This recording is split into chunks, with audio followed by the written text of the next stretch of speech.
احنا بنتمنى ان ده يتحقق، ما يبقاش في واحد كده وانا بتكلم دلوقتي ابقى وانا بقول اي كلمه خايف ان في ملائكه هيحاسبوني. ليه؟ هو انا عدو؟ هو انا بنتمي لدوله اخرى؟ هو بلدك ومش بلدي؟ انت ليه محسسني ان احنا غرباء في هذا المكان؟ احنا عايزين نحس ان احنا في دوله قانون، دوله قانون نحس احنا كلنا دي بلدنا. رئيس الجمهورية المفروض هو موظف عند الشعب، رئيس الوزراء موظف عند الشعب، المحافظ هو موظف عند الشعب. هل ده سائد في مصر؟ يتعمل بس استطلاع رأي كده على أسماء اللي بتتصدر مشهدنا السياسي والإعلام، هل توافقون على استمرار تلك الوجوه؟ أتحداه إن ما كانش يبقى فوق ال 90% يقول لك الوجوه دي ما عدناش عايزين نشوفها. إحنا عايزين نلتف حوالين بلدنا، نلتف إزاي؟ إن إحنا نقدم النماذج اللي تحث على الثقة، تبعث على الأمل، تبعث على الحلم، لكن ما اشوفش وجه التسلق بين كل الأنظمة. هو اللي بيقول احلم ببكرة، أنت اللي بتقول احلم ببكرة إزاي؟ لما تشال شخص وجه مغضوب عليه والشعب مش طايق يشوف خلقته، الناس فرح.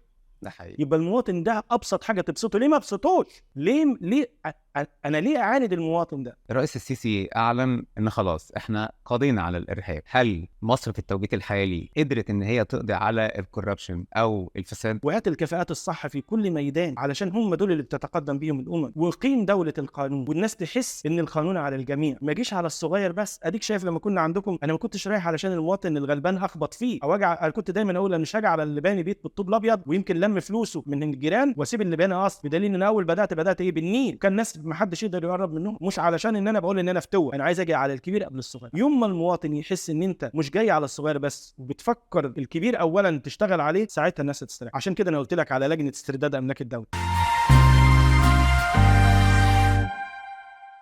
الدولة موظفين عند الشعب. هل المفهوم ده سائد عندنا في مصر؟ رئيس الجمهورية المفروض هو موظف عند الشعب، رئيس الوزراء موظف عند الشعب، المحافظ هو موظف عند الشعب. هل ده سائد في مصر؟ هذا ما ينبغي ان يكون، هذا ما ينبغي ان يكون. احنا كلنا في رحله وكل واحد بيأدي دور، وبينتهي هذا الدور وفي النهايه بيكون تراب. يعني احنا كلنا بنأدي مهام، كلنا بنشتغل عند بعض. نعم. انت لما تيجي تدور احنا كمجتمع كلنا بنشتغل عند بعض. هل شفت رئيس وزراء هولندا؟ طبعا خارج بالعجله بالدراجه، العجلة بتاعته عادي جدا يا باشا، عادي والناس سعيدة ومبسوطة. ولهذا الناس دي عايشه الحلم بجد. ده حقيقي. الناس دي عايشه الحلم بجد والخيال بجد. ده حقيقي. حقيقي ما احنا عشنا وسطهم. الناس بتعرف تحلم من فكره الحلم كانها صنعت لهم، نعم. من اجلهم بيعيشوا كبشر. مين السبب يا دكتور ان الاقتصاد المصري ينهار؟ مش ما نقدرش نقول الحمد لله ربنا يعني ساترها لغايه اللحظه دي، لكن اقدر اقول ان في اسباب كثيره جدا. اداره الملف الاقتصادي والكفاءات، فكره تعزيز دوله القانون اللي هي الاحلام العظيمه. نعم. اللي احنا حلمنا بيها. نعم. يعني نحن الكفاءات يتولوا الامر، دوله القانون انه القانون كده يبقى هو الحاكم والفيصل، وسامح يبقى ماشي مش خايف. نعم. طالما هو لم يخطئ نعم. يبقى دولة قانون، يطبق القانون على الجميع. ساعتها لا هتلاقي حد يسرق أملاك دولة ولا أراضي دولة ولا يعتدي ولا الكلام ده كله. نعم. هتلاقي كل حاجة في مكانها بشكل طبيعي جدا. هو إيه اللي خلى دول كتيرة تتقدم؟ هو دولة القانون. نعم. هو لو شعر رئيس وزراء هولندا إن فوق القانون ما كنتش هتشوفه بالمنظر ده. نعم. هي القضية هي قضية دولة قانون. نعم. لأنه ما عندوش أزمات وبستخدم القانون لمصالحي الخاصة. إن أنا أستخدم القانون وأستخدم أدوات القانون من أجل إن أنا أرعب الناس. لا، القانون مش كده. هل دخول الدولة والمؤسسات السيادية في الاستثمار والاقتصاد الفترة اللي فاتت هو ده اللي تسبب في تراجع الاقتصاد المصري؟ في مرحلة من المراحل كان تدخلهم مهم، وأظن الكلام ده أنا ماشي على خط لم أحيد عنه. انتقالية.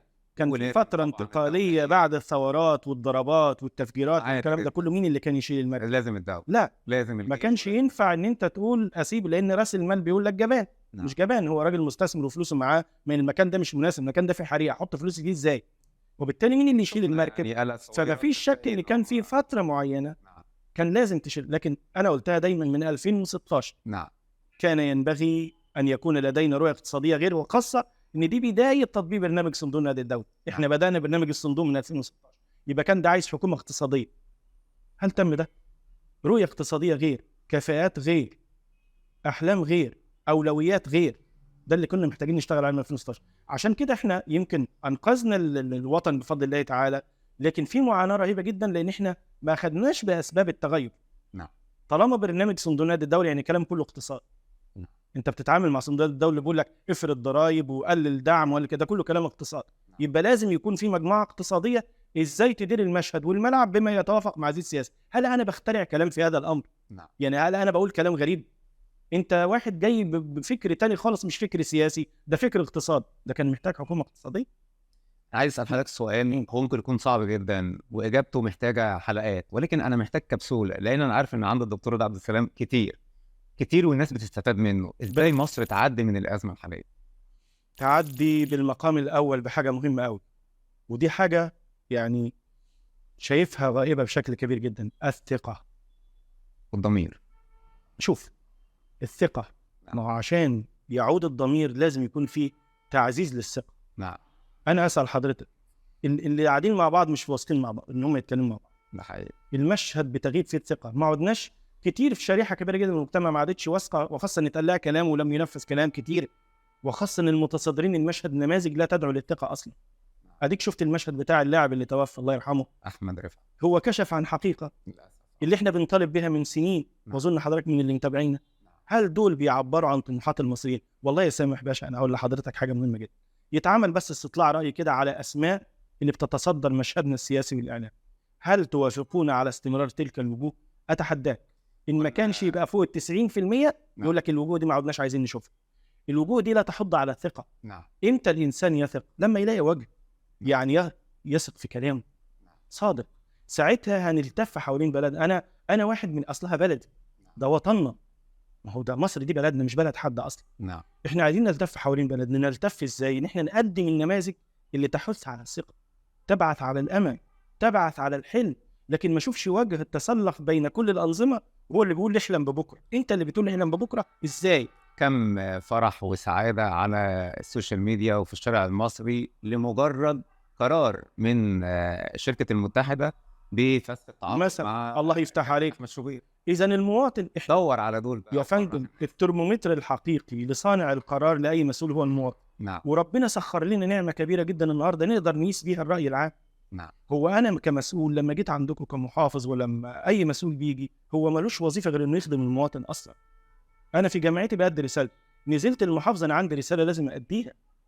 انا جاي عشان راحه المواطن، مش عشان تعذيبه، مش علشان ان انا اعند معاه. المواطن ده محتاج اسمع له ايه الحاجه اللي بتسعده، وفي نفس الوقت اوعيه. ربما يكون فهمك غلط للحته، وربما يكون في حته مش واضحه بالنسبه لنا، زي البعض النهارده يقول لك نضرب في اللي هم اللي موجودين في مصر ومش عارف ايه.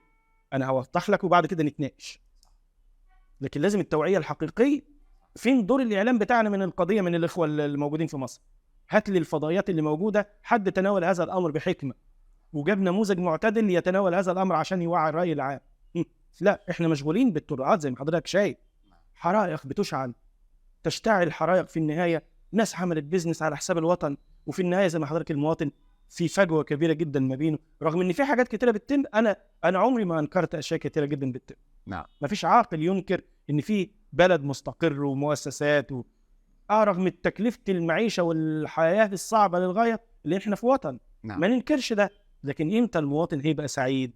يوم ما نعزز ثقه ونحسسه انه جزء من هذا الوطن. نعم. وانه جزء من عمليه اتخاذ القرار. نعم. وانه فاعل مش مفعول به فقط. نعم. وبالتالي في الحاله اللي زي دي هتلاقي اي توجه الدوله تاخده، هتلاقي المواطن هو اول واحد وراه. نعم. ومش هيستجيب لاي حد بيقول له روح شمال ولا روح يمين. نعم. والكلام ده فيه غلط. احنا بنطالب بالكلام ده، حضرتك يمكن من اللي متابعينا من عشرات السنين نقول يا جماعه محتاجين وجوه غير. ماذا اضافت تلك الوجوه للوطن واهله؟ نعم. ليش؟ محتاجين نغير. إذا قضية الثقة هي اللي هتبني عليها حاجات كتيرة جدا. وطبعا اشتغل على الكفاءات، وهات الكفاءات الصح في كل ميدان، علشان هم دول اللي بتتقدم بيهم الأمم. فعلا. وقيم دولة القانون، والناس تحس إن القانون على الجميع، ما جيش على الصغير بس. أديك شايف لما كنا عندكم، أنا ما كنتش رايح علشان المواطن الغلبان أخبط فيه أو أنا كنت دايما أقول أنا مش هاجي على اللي باني بيت بالطوب الأبيض ويمكن لم فلوسه من الجيران وأسيب اللي باني أصل، بدليل إن أول بدأت إيه بالنيل، على النيل عندكم 2 كيلو، وكان ناس ما حدش يقدر يقرب منهم. مش علشان ان انا بقول ان انا فتوه، انا عايز اجي على الكبير قبل الصغير. يوم ما المواطن يحس ان انت مش جاي على الصغير بس وبتفكر الكبير اولا تشتغل عليه، ساعتها الناس هتستريح. عشان كده انا قلت لك على لجنه استرداد املاك الدوله.